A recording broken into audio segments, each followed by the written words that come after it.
Mr. Trichet, let me ask you about euro area monetary policy first, because in 2022, during this time, euro area inflation was north of 9%. During this time last year, it was north of 5%. Now we are down to just a tad over 2%.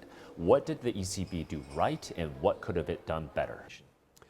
First of all, I think really that the ECB did its own work and job quite well, obviously, because we had a surge of inflation in Europe and as well as in the world, at least in the US and in many countries, which was very dramatic. Could have been, in my opinion, as dramatic as the impact on the first oil shock and the second oil shock in 73 and 80 of the last century, and that had terrible consequences, obviously. So the central banks and the ECB in particular did not practice benign neglect.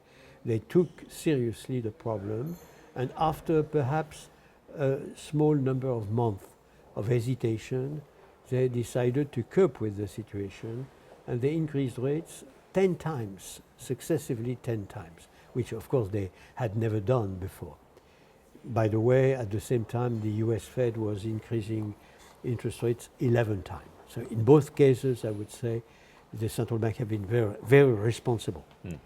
It seems to me that they triggered a disinflationary process, which is obvious. As you say, the last figure is 2.2% for headline inflation in Europe, so very close to the 2% target. Still, of course, it is the headline, and I look very carefully to the core inflation without the volatility of energy and food. And when you look at core inflation, the job is not finished. They are at the level of 2.8%, something like that. And so they have to continue to be cautious to be sure that the job is really totally done. But until now, they did a fantastic job, in my opinion, and I praise them for that. So then how difficult of a challenge do you think it is for Madame Lagarde and her team? Because like you mentioned, headline inflation has come down, but core inflation, that remains sticky.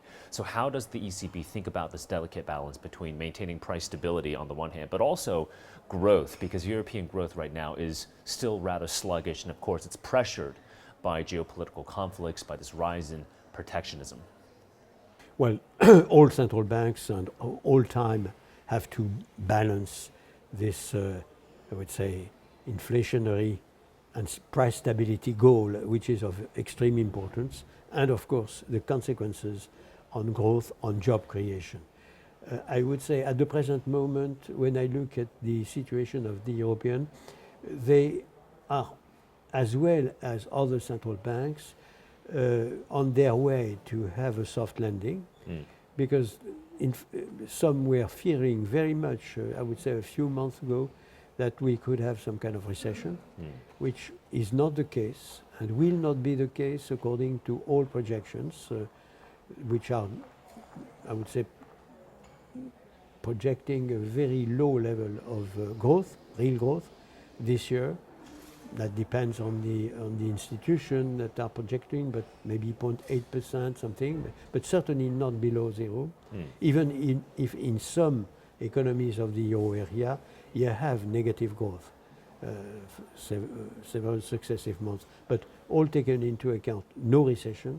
And next year, all projections are projecting something like 1.5%, 1.4% of growth. So for the ECB, the main issue is to be sure that they don't do too much in terms of monetary policy decisions, but also that they don't miss the ultimate goal, because the ultimate goal itself is full of promise for inflation. If the inflation continues to diminish, I'm speaking of core inflation, then it augments the purchasing power of our fellow citizens, and then it helps also. I would say finishing the job very well is positive in all respects for the goal of price stability and also for the goal of growth. And so I expect them to continue to diminish rates probably next time, this month. We will see. I don't want to substitute to the governing council. They will take a good decision, I'm sure, but it's largely anticipated by markets.